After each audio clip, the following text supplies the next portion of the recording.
It's not a bird, it's not a plane, it's Superhero Slate. It's a weekly podcast where we talk about everything that's great. Like movies, TV, superheroes. It's Superhero Slate. Oh yeah. Hello everyone and welcome to Superhero Slate, the show where we run down the latest superhero entertainment news. We love televisions, movies, movie theaters, and superheroes. So let's talk it all out. My name is Chris. No, and my name is already opened canned of Diet Mountain Dew, Mike. This week, Tom Cruise films a lightsaber fight, Mike. I have no idea what this means, so this is interesting. Words I never thought I'd say out loud in my life, for sure. The Winter Soldier gets two-faced. I just watched that movie. I was telling Mike that, so it's on the background. The X-Men return to Marvel proper, and more. Yeah, I feel like they've returned 8 times now, but I can't get the Digger movie trailer out of my head that Tom Cruise is supposed to be in, and it's billed as like a comedy. So I don't know if like somebody told like Tom Cruise like, okay, Mission Impossible's done. You got to get out there and do some weird stuff, like some weird like indie comedy stuff. So looking forward to see. I need that Les Grossman spinoff. I want him to return. Oh yeah, from Tropic Thunder and do that. You know what? Like Tom Cruise actually kind of seems like the type of guy that would be open to doing that actually. So I wouldn't rule that out. But it almost feels like nobody's told him yet. Like he's such like a high level celebrity. He seems like the type of person that people even within his purview are like afraid to like talk to him or like bring him ideas. And I got to imagine his agents are just like, we don't care about doing a spin-off of like a movie you've already been in. We want to look for the next big thing, the next big thing you want to jump off of. Like they just need like somebody in the middle there brave enough to say like, hey, everybody on the internet loves that big fat guy that you played in Tropic Thunder and want more of them. The very I guess it's not chauvinistic, but like very aggressive character you played who was balding as a movie producer. And honestly, I mean I know I've read the stories like he did that after the Oprah incident, right? Remember when his like he was everything was tanking when everything was tanking for Tom Cruise in the 2000s. South Park was praising him. He had to pivot to play a parody character, and I think that damage control has been done, so he doesn't need to anymore. And so instead he's showing up at Star Wars doing stuff with that. We'll talk about that later, but I mean honestly it's one of these. It's not a busy week. It's the beginning of the year, the first full calendar week of the year. Not a lot's going on, but we still got some fun stuff to talk about, I guess. Here I think some things are starting to cook. Yeah, go ahead. I think things are starting to cook here at the beginning of the year, and while things are simmering, I'm finally finishing things that I should have finished a while ago. The creator of BoJack Horseman had another animated show drop on Netflix last year called Long Story Short, and I finally watched the 10th episode, and it's great. It's hilarious. If you're a fan of BoJack, it is like the exact same style and sense of humor, except you're just focusing on like a human family this time, like a family unit.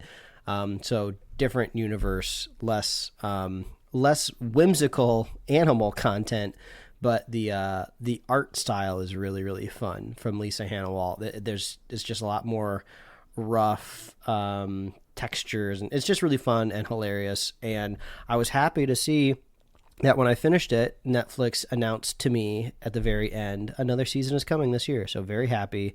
Could very much recommend Long Story Short to anybody that liked BoJack. But Chris, we can finally talk about Wake Up Dead Man. I watched it last night. The 2.5 hour behemoth. 2.5 hour movie. It is a long film. Yeah.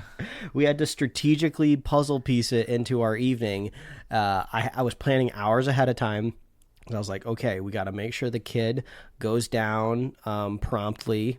You know, we have to hit play before the clock hits 8 o'clock because it's going to take us to 10:30. We're going to be exhausted. We got to make sure we don't fall asleep.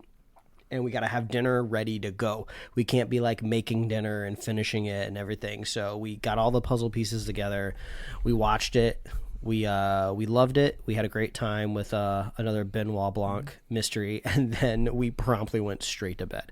Nice. The wife managed to make it all the way to the credits, and then she told me once the credits started rolling, I was like, yes, I can finally close my eyes. And she liked the movie too. Yeah. So I mean, I don't really want to talk about like any spoilers, but I just wanted to say that now that we're 3 into kind of like this universe, I would love to know a little bit more about Benoit Blanc. Like, it'd be kind of cool if maybe in like a 4th movie or a 5th movie, maybe there's a murder that happens a little closer to him, like maybe in his hometown, or like an old friend, or or an old enemy dies or something. It would be kind of, I'd like to meet maybe some people from his past or some friends from his current life. I think that'd be kind of fun. I would say we really love this movie as well. I think the two things that are interesting to me, it's a 2.5-hour movie. You don't get Benoit Blanc until 30 minutes into the film, by the way. It was over 30 minutes by the time he shows up, and I'm like, that's a bold move. And then I noticed I had 2 hours left. I'm like, oh, that's why. But it was a really creative storytelling device. I kind of liked how they opened it up with this kind of narration style, but then there was a story reason why there was narration happening to begin with, and I was like, oh, this I like this. Like, this is kind of like Rian Johnson like cooking. There's like some really fun, creative like shots. There's this campiness to the movie and the character. What's cool? What's cool is like this could be a stage play as well, because like it doesn't require a lot of scenery change. Like, everything is very tight, right? Like, everything is very where it needs to be, and it's not like sprawling, and you're not like, he's not doing journeys throughout the entire thing. It's like all right there, and that's to me that's a telling of a good story, right? You don't need to go everywhere when everything is right in front of you for that. I would say the other thing I would say, I agree with you. What I would like to do is maybe it's do you remember the Young Indiana Jones stories? Like, maybe Young Benoit Blanc series on Netflix. That could be kind of interesting. I agree with the movie, but like they plan it so the movie and the young version, like, hey, here's how he got into detecting and stuff like that. Like, we can go through some more, maybe smaller, less murder level cases on like a Netflix show. I'd love it as like a mini series, like bill it as like a special event. So it's maybe 4 or 5 episodes, and maybe it just goes over like a brief time in his childhood where he solved like maybe his like first big crime, or childhood, young man, something where they have to cast a different actor because they were young enough. But I love all these ideas, and I have a feeling that Rian Johnson gets to do whatever he wants over there at Netflix.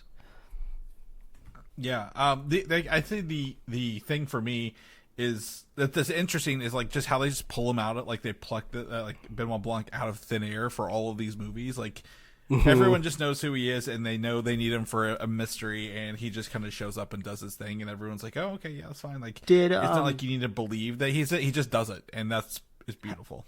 Have you seen any of the other movies recently? Like, did you go back and rewatch any of them at all? No, I've not at all. But I've revisited a lot of Glass Onion because of the Jeremy Renner hot sauce. I was like, maybe some of this will pop up in this. But Jeremy Renner plays a real character in this, not himself. Well, one thing that I was trying to figure out, like every time Benoit Blanc pops up in one of these movies, like there's always a character that has to acknowledge that he's a famous detective, and he solved so-and-so crime, and he was, in this movie they say, you were even on The View. And I'm trying to figure out, is it always the Kentucky Derby and The View, the Kentucky Derby case, and that he's been on The View? Do they bring that up in every movie, or in every movie is it a different crime and like a different like TV Hollywood show that he's appeared on that made him famous? I just trying to figure out, like, are they hammering the Kentucky Derby case every movie, like hinting at, oh, it's finally going to come up, or is it like a different one? And It's just like a fun, like, oh, I get to type in like a new mystery that no one's ever heard of before. I'm excited for the take-home murder mystery adventures of Benoit Blanc, where you get it like it's a murder mystery in a box that you get to do with friends and family. You have to do it in a Creole accent, or you're not allowed to play. Yeah, you gotta get that real what's it Foghorn Leghorn kind of drawl going on there as he's talking. Like it's so fun. I love the characters. This one was actually, I had guessed wrong in this one because we'll not tell you who did it, but like, you know, you're in a murder mystery, you're always like, who is the culprit? Who's really doing it? And I had guessed wrong on it because I was just kind of thinking in a different direction. The problem with a cast this large is I feel like some of them didn't get enough time as well to really shine in their characters. But like I said, I want more. I want more. I don't want to wait like, what was it, 3 years between them or whatever it was. I want more of these as soon as we can. Yeah. Like, I think it'd be a good time. I had a great opportunity of, I didn't watch anything. Like, I didn't watch any trailers, no teasers. Obviously, I saw like the My Dreams Knives Out cast meme, you know, that was hitting the internet when the movie came out. And the Muppets. Yeah. But luckily, I didn't know what the movie was about. I didn't know who the characters were. Like, I kind of forgot the cast announcement, really, that happened like over a year ago probably now. But unfortunately, I did see like somebody shared like a single image of one of the actors in the movie like a couple weeks ago. And I didn't read what it was, and I tried to scroll past it quickly. But that character stuck in my mind because there's a reason that somebody is sharing just this one image of this one actor from this movie. They must be doing something special in the film that somebody took it upon themselves to highlight this in a social media post. And that was the actor that kind of ended up being part of like the puzzle. So I was kind of looking at them the whole movie. So, but it's still great. It's almost slightly underwhelming every time I watch a Knives Out movie and the mystery is solved, because it's like a roller coaster finally going over its last hill. Like, I'm having so much fun, like just watching like Benoit Blanc just do his, like, he said Scooby-Dooby-Doo in this movie, which is hilarious. And it comes at like this hilarious, like crazy moment in the movie.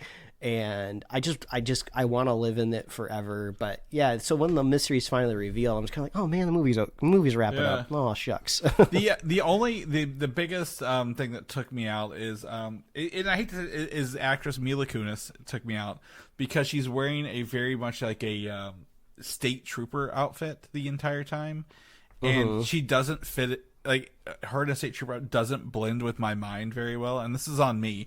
But I also kept thinking of Scary Movie 3 whenever the state trooper kept showing up with the hat that kept getting larger and larger on her. Oh, yeah, great. And I'm like, I know that's me. It's nothing against the movie, but I was just like, oh Lord, like I need to not do that when I see her. But other than that, everyone's fun. You know, I agree. I think if you haven't watched it, you should watch it. It's on Netflix, right? If you have Netflix as is, so if you still got your Stranger Things a subscription through the month. Yeah, get in there and check. And you know, keep it because, you know, like we said, One Piece season 2 is coming up in March, so you know, might as well. Or you can watch Black Sails, like I'm watching right now for the first time. Some familiar faces. I was telling Chris before we started recording, I'm pirate pilled right now. So we don't really have any pirate content to talk about so much this episode, but like I'm very looking forward to anything pirate related this year. Well, we can talk. I mean, we did. I mean, I don't have Netflix. How do you think I watched Wake Up Dead Man? As a pirate, obviously, Mike. No, okay. Yeah, that's a. That one fell off. But yeah, let's just jump into this because I think this is relevant. So upcoming Amazon Prime movie got its first. This is his first trailer. This is the first time this movie's ever crossed my radar, Mike, and it's called The Wrecking Crew. And this is an awful name for a movie that looks like it could be a lot of fun as like background noise. And it's essentially Dave Bautista and Jason Momoa. They are like brothers, I believe, and it looks like a Lethal Weapon style film where they're trying to track down their father's murder in what I believe is Hawaii. And they essentially, there's lots of gunfights, car crashes, explosions. At one point, I believe you said, "Hey, that's Ned in the back seat, isn't it?" So we got I forget the actor's name who plays Ned in Spider-Man. I don't recall either, but Ned's there, and he's there in full balding force, which I don't remember. I think maybe in the Spider-Man movies, he's always wearing a hat or something. He's wearing a wig. I don't recall him being like full on bald, but he very much looks like he is an Islander, just like Momoa and Bautista. And it's funny, I feel like Momoa and Bautista. Is this kind of like the first time they've shared screen time? I feel like they've been on the opposite ends of franchises, and they were in Dune together, right? They'd be in Dune. I don't know if they shared screen time, but they were in Dune together as a film. And honestly, I thought this was like a Fast and Furious spinoff for a hot second as well. Yeah, it kind of feels like it. The trailer injects a lot of humor into it, and it's always hard to pay off jokes in a trailer. But really, the telling sign of this is when you look in the bottom right-hand corner and you see the Prime logo. Mm-hmm. That's where you start to go like, oh, okay, is this something that was picked up off of the shopping room floor that didn't quite make it to a theatrical run, and they're just, trying to play Moneyball here and get, subscriptions with big names? Or is this something originally created for Prime that's supposed to be like really funny and they're trying to make a drive at it? Since it's a streaming movie, I feel like I can't really pull anything out of the January release date. If this was a theatrical release, we'd be kind of rolling our eyes at the January release. But, it's streaming, algorithms. This could be like a really big moment for people at home watching. Yeah, because no one's going to the theaters. I know that much. Yeah. When I watched this, I was like, oh, this is a coin flip movie if I've ever seen one. This is either going to fall flat and, it's going to feel dumb like Stuber was, or this is going to be fantastic. So I looked at the IMDb page. The director was the director of Blue Beetle. We liked Blue Beetle, so that's a great start. And then the writer wrote on that series I just finished watching a couple months ago, Banshee, that had Homelander in it. And I think that was actually created by him. He was the creator of that TV show. And he also wrote The Atom Project, which we liked. I've been recommended this show on HBO called Warrior, which was also created by this guy. And then he's also created this Apple TV show that I haven't seen called Your Friends and Neighbors, but that's where like the John Hamm meme comes from, where he's like dancing in the club and it's all that blue light. So like this is actually like a pretty like talented duo here putting this movie together. So once I looked that up, I actually kind of got excited. I was like, oh, maybe this will actually pay off, Well, I think Amazon to me is a wild card. They don't promote a lot of things. They're really bad at advertising. And what was that movie I just brought up to you when we got on the mic? The Bluff.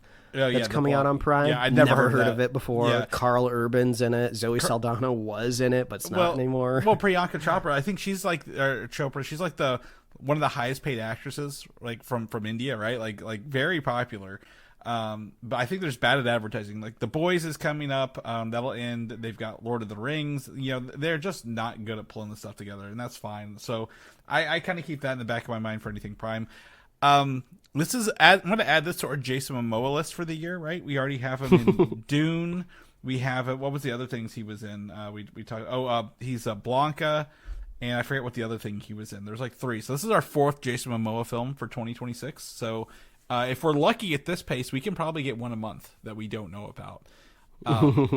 It's also interesting. I have Guardians of the Galaxy playing in the background, seeing Dave Bautista post like bulkiness, like seeing him into like as a regular person size kind of guy, and I'm like, oh, he's trying to play the straight man to Jason Momoa's Mel Gibson, essentially from Lethal Weapon, right? So to me, this is something I might throw on in the background. I'm not going to put like a lot of stake into it. My bar is very medium, so if it just meets that bar, I'll be thrilled for this. But I might put it on to check it.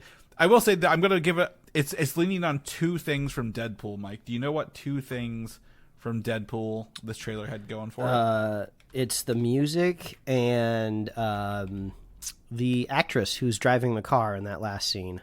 Yes, it appears to be like maybe a sister or a wife Marina Baccarin is in this movie, and they are playing like it's "Angel of the Morning," I believe, is the song as well.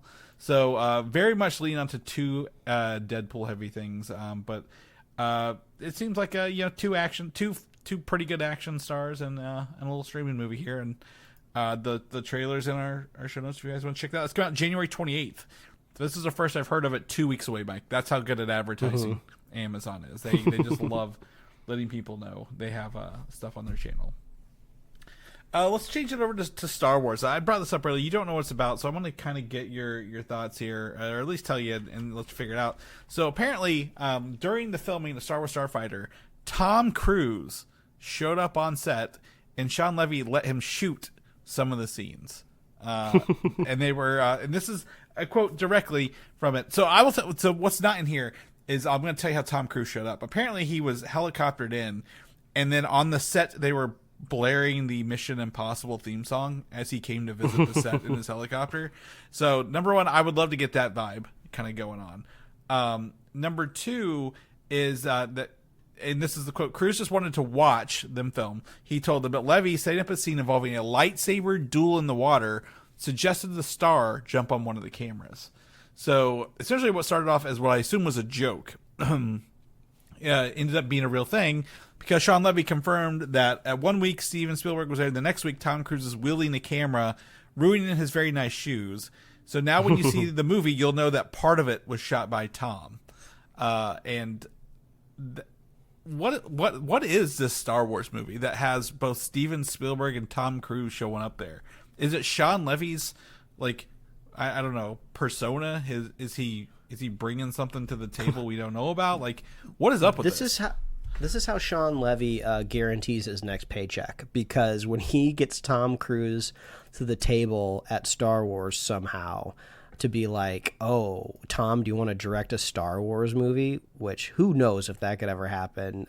Guess who's going to be a producer on that movie? Yeah. That's going to be Shawn Levy, because he's going to take credit for getting him the set. But can you imagine just being like a PA on the set? Like, you're already like on a Star Wars movie. Ryan Gosling you see him every day, right? And it's like, how could things get even crazier for you? Then all of a sudden Tom Cruise shows up one day. Oh. That's nuts. Yeah, I can't imagine. And here's the thing we're kind of glossing over here, is that we honestly had no idea there was going to be lightsabers in this movie, Mike. But they just confirmed there's a lightsaber duel in the water. I would love to see a lightsaber duel in water. How's this going to play off? Like, what's going on with this? We don't have a whole lot to go off of, but we do have those official set photos of Gosling and that younger actor in some sort of boat. So the proximity to water is there. Mm-hmm. So is Gosling force sensitive? Does he have superpowers? Is he more of like a Han Solo that grabs the lightsaber just to cut the... oh, wow. Here goes my nerd card. What's the animal that Han Solo cuts open? Tauntaun. Tauntaun? A water tauntaun? Yeah, exactly. So we don't know. But we all know I love lightsabers when I can get them. But you obviously can make amazing Star Wars content without them. You know, just look at Andor. Yeah. Yeah, I'm very interested in who is he also fighting. I don't think we know the villains of this too bad. I think Mia Goth is in here, but I don't know who else. So I'm excited to see some footage from this. But now is it because Tom Cruise's name is attached? Absolutely not. But when I'm watching those credits roll at the end of the film, and he gets his is it the ASC? Is that the Cinematographer Guild?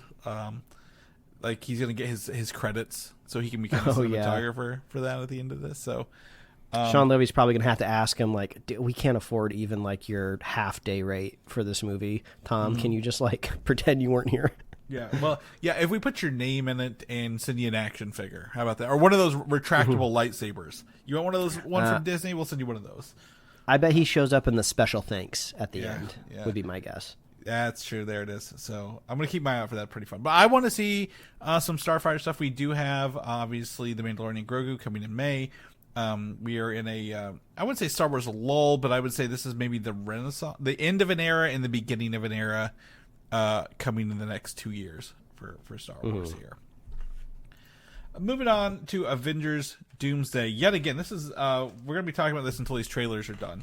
And the trailer number 3 that you saw, right? The X-Men trailer is officially released on YouTube and channels online, so you can watch that.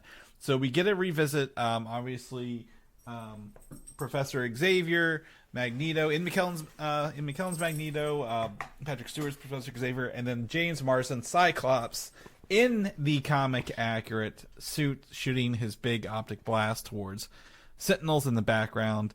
I went through this. I did confirm this matches up with the aerial set photos that we saw in the summer because of the banners in the background. There's like little concrete columns on the ground. I'm like, oh, look at that. But to me, I don't know. This is still bringing some hype levels for me. Like, I really enjoyed watching this, and I don't know if it's because obviously for us, X-Men was like the first big comic property that like mainstreamed comic book movies, right, in the 2000. Seeing there with these three actors who were there from the beginning. We probably get to see Patrick Stewart die as Professor X for the 5th time in 25 years coming up here. I'm very excited, Mike. Does this still jive with you after seeing it in theaters? Like, are you like, yes, I want to see this in all these scenes?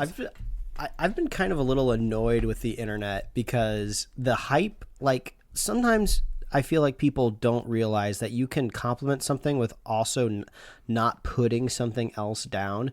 I saw somebody excited for the Apple TV show Shrinking comes back at the end of this month.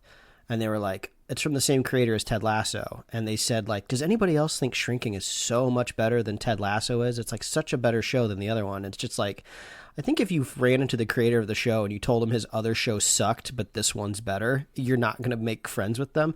So it almost kind of feels the same way when I see people like freaking out that it's so cool to see Cyclops doing his like blast up in the sky, and then they say this is way cooler, this is so much better than anything that X-Men's ever been put on the screen. And it's just like, well, wait a minute, I thought we all loved like those first 2 X-Men movies and thought they were amazing. So I just, people, you don't have to beat other things down to like other things. Like those X-Men movies were groundbreaking. Those first 2, like, that changed comic book cinema. And like, you can't just look at like a couple frames from a trailer and just say like, oh, all the other stuff's stupid, this is great. Well, the problem with that is everyone you're talking to online with that hasn't probably seen the first ones or didn't grow up with it. You got to think that's 20 probably. That is 25 years ago, 26 years ago now. Chris, you trying to tell me I'm getting old? I don't do this show to be called old, Chris. Well, too bad. You're old. I'm fucking old. We're all old around here, and we know it. So like, they're experiencing it for the first time, but they may have seen clips or like the other one. And I will agree that this is what we now know would be the coolest X-Men thing, right? Seeing Cyclops in a comic accurate outfit with this blast is really cool. This is nothing Bryan Singer could have ever done in 2000s, right? Like the technology wasn't there. No one would have accepted the comic accurate Jim Lee costumes in 2000. That's why everyone got the black leather. So they are of their time and place. And yes, it may eventually be better than the others. But again, I agree with you. You have to know the context of the originals. They weren't like, people didn't know, they were afraid to be nerds back then in public, right? Like, it wasn't accepted like it is now, which is awesome. But I'm thrilled for this, and I've seen the 4th trailer. Mike, did I send you the trailer number 4? I don't remember if I sent it to you or not.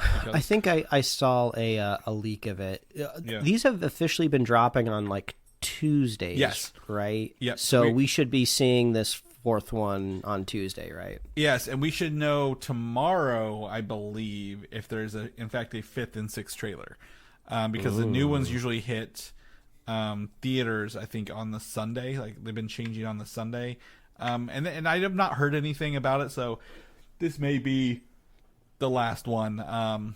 But it does feature, for everyone who you'll see it on Tuesday, Wakandans, Atlanteans, and the Fantastic Four in one trailer. So we're going to get truly 4 characters who, Namor didn't appear in Fantastic Four, but he is traditionally associated with Fantastic Four, right? And same with Black Panther stuff. So I'm very excited for that.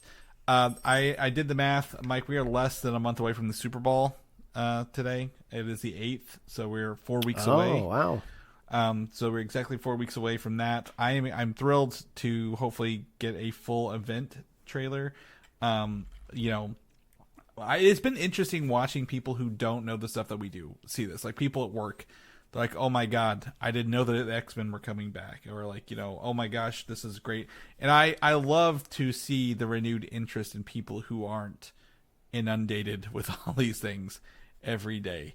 And that's got me some hope for this coming up here. I'm very, very excited for Avengers Doomsday. But for that, I'm not bringing any other rumors. I keep seeing people are dropping so much news. I'm going to say news rumors on this because they're hopefully like, oh, if one of these hits in 12 months, we're going to be able to say that we reported on this first when that happens. So, and then also the AI trailers. I'm worried the one you saw, Mike, was an AI trailer. So for the trailer number 4, because the people will take the cam versions and then run it through AI and be like, hey, remake this as if it were cinematic. And I'm like, oh no. Okay. It's been pretty rough out there to pull the real stuff. So, anything else for Doomsday before we jump into the next topic here? Let's jump, buddy. All right. After I got done with the Winter Soldier, the next movie that came on immediately was Guardians of the Galaxy. So that's playing in the background right now. And with that, we heard on Guardians of the Galaxy Volume 3 at the end that Star-Lord will return in Marvel somehow, some way. Currently, an insider rumor is that the character of Star-Lord, played by Chris Pratt, will appear in both Vision Quest and Avengers Doomsday at some point. Now, you may be laughing, but do you remember that leaked concept art that showed him as the roommate with the White Vision from like earlier last year? That person's account who was putting up their actual Marvel artwork that got taken down. Yeah, I mean, I guess now that you're talking about it, yeah. Yeah, so if you look up the concept art of Star-Lord and Vision, they were both roommates, and the insider's saying that at the end of the series they will end up roommates somehow. I don't know how. This is the craziest ass rumor I've heard. This I feel like Charlie in Always Sunny, where he's got the strings on the dry erase, like the pen board, the cork board, like going back and forth. I'm like, how do we get Star-Lord with Vision in this? Like, how do we accidentally get him across there? Because I don't think the White Vision where we left him is going to put up an ad for roommate needed, and Star-Lord is going to answer that ad. Do we have a release window for Vision Quest yet? We do not. The Vision Quest and the Punisher special presentation are the 2 live action shows I think that are after Wonder Man, but have not been given any windows right now. Yeah. Other than Daredevil. We know when Daredevil's coming, but there's nothing on this. I assume both Vision Quest and Punisher will happen before Doomsday, right? Or do you think they're going to save Vision Quest for post-Doomsday? Kind of like, we're doing other stuff, like, we've got other live-action content. Well, they have the advantage now of they're making less. So they get to strategize a little bit more now. It's not just like run and gun, make them as quickly as you can. Now they can at least maybe plan the releases and hit them a little bit better. So, yeah, I guess the question is, like, do we want to see Star-Lord reappear again, like a hard start in Doomsday, like a big reveal, or do we want to see kind of like a soft reboot of him and like a Vision Quest TV show?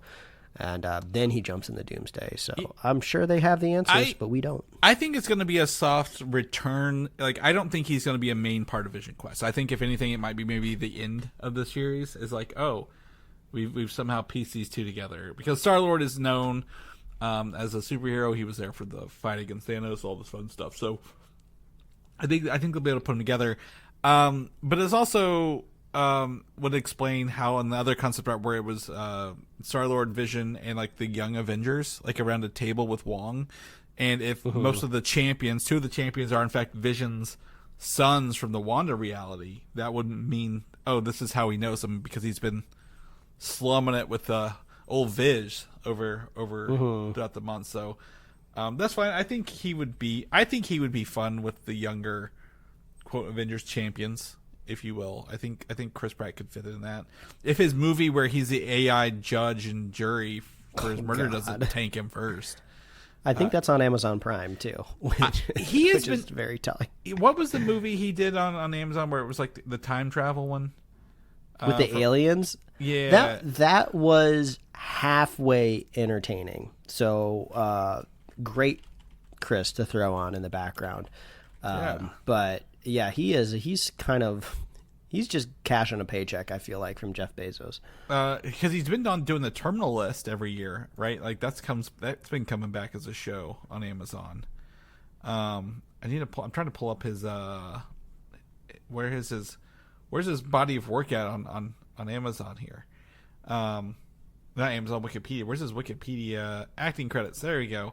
We're gonna pull him up. Let's see what he's got, Mike. Can you guess? Oh, Mercy. The last movie he did was The Electric State. Did you watch The Electric State? I saw the Russo brothers share like an album on Instagram of some visual effects shots because they were nominated or they won some sort of visual effects award. Because I got to imagine that's the only reason to ever bring that movie back up again was for something that it was able to accomplish. Yep, he's got the Terminal List and the Terminal List Dark Wolf, which seems to be a spinoff. I forgot he's got Mario coming this year as well. Do not forget that. That's going to be $1 billion movie right there. So. Yeah, and he also did Garfield in 24 and Garfield 2 in 2027. So he's got definitely some time to actually do some good work in between all this other stuff. So.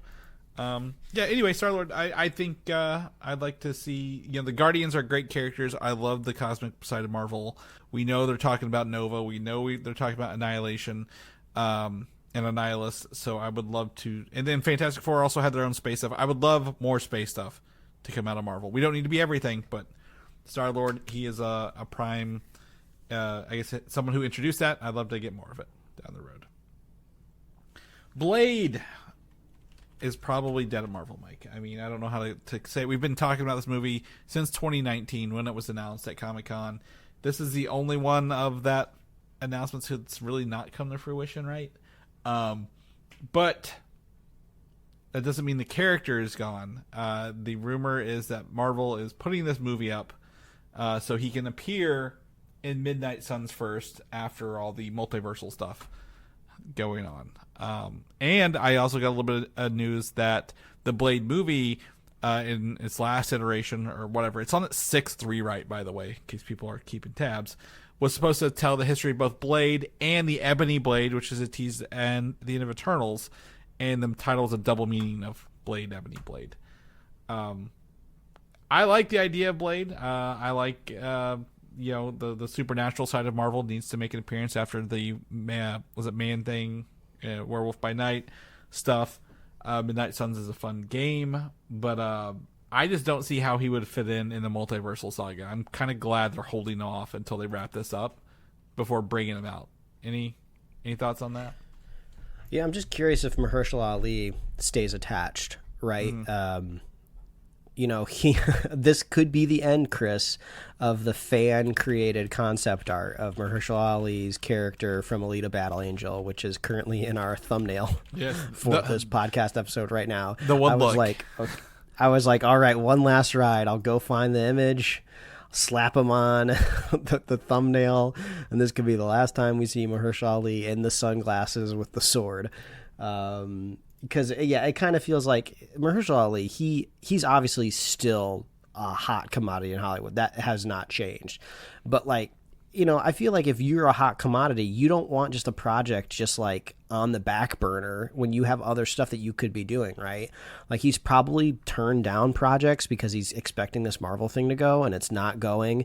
So now that it's finally over, he might be a little bummed because Blade's such a cool, iconic character, but now he can finally probably go do the dozens of things that are sitting on his desk right now and probably go win some more Academy Awards. So I don't know if he was waiting for anything. He still did Jurassic World 7 or whatever it was, and I don't know if he was waiting for stuff. I would like to see him do more things, but yeah. Maybe that was the payday he was waiting for from Blade. Yeah. He was like, hey, I got to make a couple mil at some point, so if it's not going to be Blade, I'm going to attach myself to this bad dinosaur movie. Yeah, that's going to make $1 billion because it's Jurassic Park, right, at the end of the day. So, I mean, to me, I'm not surprised. Do I think it's scrapped for good? No, I don't think it's for good. I just don't think it's. I don't think it's the right time. Marvel's still scrambling for the quantity or quality over quantity stuff. They're still course correcting, right? Post Disney Plus, Bob Chapek, Bob Iger, all the changes. So I don't think it's over. I just think it's hey, not right now, and we're not going to talk about it till it's ready, kind of thing. Did you finish playing Midnight Suns, by the way? No. I played it for like a couple minutes. Not indicating quality at all. Just had a kid. Fine. Things happen. yeah. Now just more curious with that. Moving on. So Spider-Woman also dead. The one that they announced with Olivia Wilde in like 2021 that I forgot they even announced. They were threatening this with from Sony. So they were like, oh yeah, Olivia Wilde's going to make a Spider-Woman movie. We're like, what does it mean? Which Spider-Woman? Oh no, we're getting Madam Web instead. But out of all this tragic news, Mike, I know, pour one out for this Sony film, but Sony is now way more willing to let Marvel use more characters per reports. Like they're like, yep, Marvel MCU can use characters. We talked last week about how they Black Panther couldn't use Kraven. They've kind of forced the Venom / Spider-Man No Way Home crossover at the end, right? With the symbiote. It sounds like Sony's like, yeah, whatever. Marvel knows how to make the money. We've lost our ass on Kraven, Madam Web, Venom. Let's let them do the stuff and give them the characters when they want it. Yeah, let's finally get like a proper Venom off the ground and running. That's what I'm looking forward to. I would really like a Spider-Woman to be in the Avengers. Now, for those who may not be familiar, Spider-Woman, Jessica Drew, is not really related to Spider-Man. She was a espionage like spy who had some experiments done to her to give her abilities. She's not like wasn't a girl who was bit by a spider and gave her spider powers. So she's more known for her espionage stuff. Yeah, I mean, her character is iconic in the comic books, but I do kind of feel like a character like Silk or a Spider-Gwen is probably going to transition to live action, maybe a little bit smoother. Yeah. They could obviously alter the origins of any of these characters, but yeah, like Spider-Woman is definitely kind of like a different origin direction. Well, she's also an Avengers character. I wouldn't put her in Spider-Man, right? Like if it's like if we get to the point where the Avengers grow to have a lot more people, Spider-Woman definitely needs to be there. But like if it's in the Spider-Man realm, absolutely use the multiversal stuff, right? Even if it's well, I guess we had Madam Web with 4 different spider-powered women that didn't. I couldn't tell you the difference between them. Yeah, this should have been, I'm glad it didn't come to fruition, is all I'm going to say for Spider-Woman. So we'll hopefully get to see more stuff. I am excited for, I don't know how many announcements we're going to get at San Diego Comic-Con this year, Mike, 2026 for the future of Marvel, but I am excited to see where the future holds post Secret Wars, for sure. On the flip side, the DCU is scooping up. Well, this isn't really even DCU. This is just the DC. Batman 2 is scooping up Marvel actors. They've already got Scarlett Johansson. Now they're hiring Sebastian Stan, the Winter Soldier himself, and he is no longer rumored to be playing Harvey Dent. He is confirmed via THR to be playing Harvey Dent in this upcoming movie. And love me some Sebastian Stan. Yeah, I was really hoping he would be Hush, because if you look at him in some of the right photos, he could pull off a very similar to Robert Pattinson look, right? Like very close to each other. If you put like the right 5 o'clock shadow in the right angle, they could look very similar. But with this comes the rumor that Scarlett Johansson is playing not the Phantasm, but in fact a version of Gilda Dent, his wife, from the comic books. And this could lead, a lot of people are speculating that actually Scarlett Johansson will be essentially a female Two-Face that they've leaned to in some of the comic book pages over the years. Which would be a twist. We've never seen that person come to fruition in movies, and they've said that this is going to be some villains we've never seen before. And I don't know if you're familiar with the Long Halloween comic book plot, Mike. But then that one, Gilda Dent goes on to murder a bunch of, rogues around Gotham to help make her husband's life easier. So, in the Long Halloween comic book, and I would love to, I'd love to see that come to fruition here. I think instead of turning Harvey Dent into Two-Face, let's see, or if he even is Two-Face, but let's bring in some more really, classic storylines, if you will, but put a twist on them for us. Give us something new. Yeah. It makes me wonder if Sebastian Stan is kind of out there taking roles at different studios. Does this mean that his time at Marvel is kind of winding down, right? Obviously Doomsday is coming up. He's in the Thunderbolts / the New Avengers, so he still has more screen time left. But, if it's just Doomsday and, possibly Secret Wars, he might only have 2 films left, and Doomsday is basically wrapped filming or, at least, principal photography. So really he kind of just has like one more project left, and he's kind of looking around to see what else is out there. But also, if they're kind of leaning more into his wife's character of Harvey Dent, he might not be that big of a role in Batman. So, or at least not one that maybe continues through the franchise heavily. Well, if this even franchise past 3 movies. I was gonna say I don't know how much more juice they're gonna give Matt Reeves' Batman stuff, right? Like Brave and the Bold will probably be coming out after this. They might give him this. If it does good, they could absolutely do 3. I don't see a problem with that. They keep also, they say the second season of The Penguin is also kind of in talks as well. So this is a universe with legs despite the DCU. But I mean, honestly, I think I don't know if he's maybe looking for other work, but like I think his film time for Marvel is a lot less than if he wanted to do other movies. I'm gonna have to. We should probably start pulling up these actors we're talking about. So Sebastian Stan, what was he in last? Was it what is his? I don't know what else he's been in recently. He's been in. He was in a Donald Trump movie where he played Donald. He was the apprentice. Yeah. He definitely has time to do like more kind of indie stuff, but since this is like a big franchise, it kind of marks a change, I would say. Yeah. He did Pam and Tommy in 2022, where he was Tommy Lee. He's got a movie called Fjord coming up as a Romanian Norwegian kind of thing. But other than that, he's really been in Captain America: Brave New World, Thunderbolts, and Avengers: Doomsday. He's really been it. So I mean, if you got the money from him, take it. Don't be doing any more Falcon and Winter Soldiers. Just stay where you are if you can for that.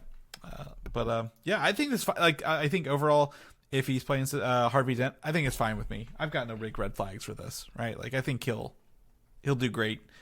He'll do great with that. The last bit of news on the Batman is essentially that Barry is it Cohan? I don't know how to pronounce his last name. I'm pretty sure it's Irish. Is most likely to return as the Joker. And we kind of got him. He was like blurry faced the whole time, right? That 50mm dream lens when they filmed him through the glass in the first one. So he'll probably come here. Do you think? I don't think he'll ever have a big role in these movies. I think he'll always be like, unless he breaks out at the end of this one and he's the villain of the third one. But like, I don't think he will be a big player in this film, right? We talked about the Rogues Gallery a couple weeks ago. Could be nice to build back up to him, right? He's always kind of like the first go-to when they are making these new Batman movies. So if we built up to him, it could be nice. Yeah, I mean, we had what I guess it was. I forget his name already. The Dark Knight when Heath Ledger's Joker, and then after that we went straight to what, Jared Leto. Is that? I think so. Yeah. Yeah. So and then Joker's always front and center in the animated properties too. Yeah. He was the first villain in the first live action Batman movie. Yeah. I think we go back farther, but I'm just trying to think recently. Like I know he's been in the anime stuff, but I'm like, the Jared Leto Joker probably just left such a bad taste in everyone's mouth. So it is good to have maybe, like you said, have him maybe build up to the third one again. I've not heard any reference of him in the DCU proper, so from the Creature Commandos, that'll be fun. Last bit of news here, so like I said, it's a kind of short week, but we can talk about this. Mr. Miracle, the animated series that was announced for the DCU. Tom King, the writer of the award-winning series, the most recent award-winning series, has confirmed that casting is underway for these. And for those who may not remember, James Gunn said early on in the DCU that animated characters, whoever voices the animated character, would also probably play their counterparts in live action, the same version. So we might learn how this fits into the wider DCU as casting comes together for this. For Mr. Miracle, for those who don't know, he is essentially a new god. His girlfriend is Big Barda. They're all related to Darkseid, Steppenwolf, Granny Goodness, which is like one of the weirdest character names I've ever heard of in my life for this. But like we've not really seen a lot of cosmic DCU from James Gunn yet. Supergirl will probably change that a little bit, but any thoughts on this? I know you're probably not as familiar with Mr. Miracle as other DC characters. Well, just this kind of like whole like god family tree, as you brought up. Whenever I've seen them pop up in like the DC animated movies, you know, that they're always like those like direct to DVD ones, like, you know, back in the day. It's always like glossed over, right? Like the origin, like they're just there, right? You know, they're either like ruling over a planet or they just exist and they show up just to be something to fight. So it'll be kind of interesting to see if Gunn can give them maybe like more of like a proper origin in a way. 'Cause like you said, like they are kind of like fantastical characters with interesting visuals and names. So it's an interesting area to mine for live action. So it hasn't really been tapped yet. So I would like to see how it goes on screen. My favorite thing about Mr. Miracle is his actual name is Scott Free, and he's an escape artist. So he gets away scot free, and I'm like, remember when people like, you know, Stan Lee did all the alliteration, him and Jack Kirby, and I'm like, this is Jack Kirby's creation, and he called him Scott Free, huh? Like we're at an interesting point where character names and puns are starting to play together, which I do appreciate. And I think he's like, what is his power? I did have it pulled up here. Scott Free is essentially, I don't know. I have no idea what his power is. I'm gonna have to look this up. Because we're always kind of talking about like what is going to be the difference in space in DC compared to Marvel, since Gunn is kind of the architect of both. And it feels like if we have these like pre-established like gods that are, you know, around and living out in space, and Supergirl's taking place in space, it seems like the galaxy / the universe and the DC cinematic universe is just going to be maybe more well-known and established compared to like Marvel. Whereas like the stuff that we've seen in Marvel so far, it seems like, yeah, obviously there's like intelligent life all over the universe, but it seems a little bit more scattered and less connected, right? Mm-hmm. You know, if you think of like the Nova Corps as kind of like Starfleet from like Star Trek, right? You know, if they're kind of like maybe the all-knowing like source for like stuff around the galaxy, it seems like they're still heavily in the exploration phase of trying to figure out things. It seems like maybe there's less mysteries out in space in the DC universe. Yeah, and what I've noticed, you know, again, watching Creature Commandos being an animated series, they are very willy-nilly with some of the stories they're telling, right? Like, it's very much like we can tell very fantastical stories in animation, and I wonder how that would transfer over that. I did look it up. He is a master escapologist, but he is essentially part of the quote-unquote new gods, who are people from the planet Apocalypse. And he is superhuman strength, agility, speed, and he essentially stopped aging around 30 and is essentially functionally immortal, which is interesting. But I love, when you look him up, he is a very, like you mentioned, a unique color palette for a comic book character. The red, yellow, and greens. Like, he is very vibrant in that. And I'm interested to see if this character would even make a transition to live action. I do still feel like I would love to see this world I guess. How were these people, these essentially Asgardians, if you will, is what it feels like, right? Like they live on another planet. They're essentially immortal. But I would love to see how because one of the things about we talked about Supergirls, it feels like a Guardians of the Galaxy rehash, right? Like the grungy space bars and pirates, and it's kind of lawless out in space. But like this seems to be very much organized and powerful and a little different. So I would love to see what they do with this. I'm cautiously optimistic for this. I would love to see what this is. But for those who don't know, the Tom King, Mitch Gerads series won the Eisner Award 2019 for Best Limited Series. So if you've not read and you want to know more about him, I absolutely recommend picking up Mr. Miracle from 2019. With this, it kind of got me thinking, Mike, earlier. It was like, what other obscure characters from DC would you want to put into an animated show? If you were like James Gunn, can you like Mike, you've read some stuff. Who would you put into an animated show offhand? Just any character. It can be anybody. Clayface is getting a movie. This guy's getting an animated show. Who would you pick out of there? Well, I feel like since I'm not as familiar, is he just called the Red Tornado? Red is Tornado? That his name? Yeah, Red Tornado. He's kind of been very iconic in the Young Justice show. And he's like a robot, right? Correct me if I'm wrong. He's essentially like a Vision version, and he was in the Flash TV show. I remember when you said that, my immediate thought went to the Flash series. Yeah. Right? But I'm also kind of curious: is there a world in which we get like the iconic Legion of Doom hideout? Like, I just really want to know, is there going to be like a giant skull that lifts out of a swamp? Is that a reality? The Darth Vader Gunn helmet can deliver. Yeah. Probably not. I will tell you the I just had it. Oh, there was two. One would be, remember from that Justice League cartoon, the Wonder Twins?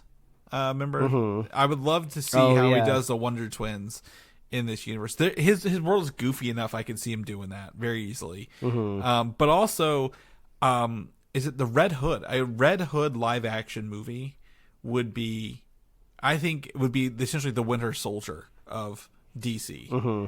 I would love for them to do that when they get to the Brave and the Bold. Like maybe after they get Batman going, like do a true, oh my gosh, Red Hood is, obviously Jason Todd. He's alive. We thought he was dead kind of thing at the hands of the Joker. I think that would blow people's minds if they can pull that off. For people who don't know who the Red Hood is, right, at the end of the day. Mm-hmm. So that's what I would do. I'm looking up some pictures of the Red Tornado from the TV universe, and he looks absolutely crazy how the effects changed on this dude. I'm dropping it in our chat here real fast, because the Supergirl version, the Crisis on Earth X, and then the return of him in Supergirl shows like how, I don't know, I guess visual effects changed in like 3 years on the CW. So I don't know if you can see that photo I sent you or not. This is this feels so CW core. Looking at all these. Yeah, absolutely. I miss those days. They were simpler times. Mm-hmm. If anybody else has anything DC they want to see, let us know. Really obscure characters or something fun, something they resonate with. Let us know. We'd love to hear that. And then before we wrap up the show, again, this is the call out. I should have said it at the top of the show because I was thinking about it. Send us your Super Bowl recipes. It is a time for snacking and eating. After that January where we all look at how much we ate over the holidays and say, God damn, we need to really lose some weight. And then the Super Bowl comes and we just forget that for that weekend because calories don't count at the Super Bowl. If you've got recipes, dips, things you make, sliders, finger foods, whatever, send it my way because I'm starting to make my invites for our yearly Super Bowl party. And I was telling someone at work how many trailers are going to be this year because of how many movies are coming out in 2026. So I'm very excited to get down with the commercials and then and see how that goes. So send it your way. But people want to know what you're up to, Mike. Where can they find you at? Oh, they can read my webcomics at pickledcomics.com and liferewardsrisk.com. Chris, people want to catch up with you. Where can they find you? Find me on Instagram, Valdan87, VALDAN, or video games of the same name. if people want to know more about a show where we have all these show notes or get anything every week, where can they get all these goodies at? Yes, if people want to know who is at Chris's front door right now on his Ring doorbell camera, all they have to do is visit superheroslate.com. He has a constant stream of his driveway up there on the website. I keep telling him to take it down. It's a security risk, but he doesn't care. He wants people to see. It's just one image. Have you seen Speed? It's like the movie Speed, but my driveway. Yeah. It's like, oh, why is it the same clip of Chris just flexing in front of the camera? It's kind of weird. Yeah, he just keeps doing laps. How many laps is he going to do? But you can find us on Apple Podcasts, YouTube, Spotify, wherever else you love listening to podcasts. We got merch at superiorslate.com/store. We love our super fans. If you want to be a super fan of the show, all you have to do is share the show with a friend, share the show with a buddy, and we will be here every week, folks. That's right. We'll see you guys next week. Bye.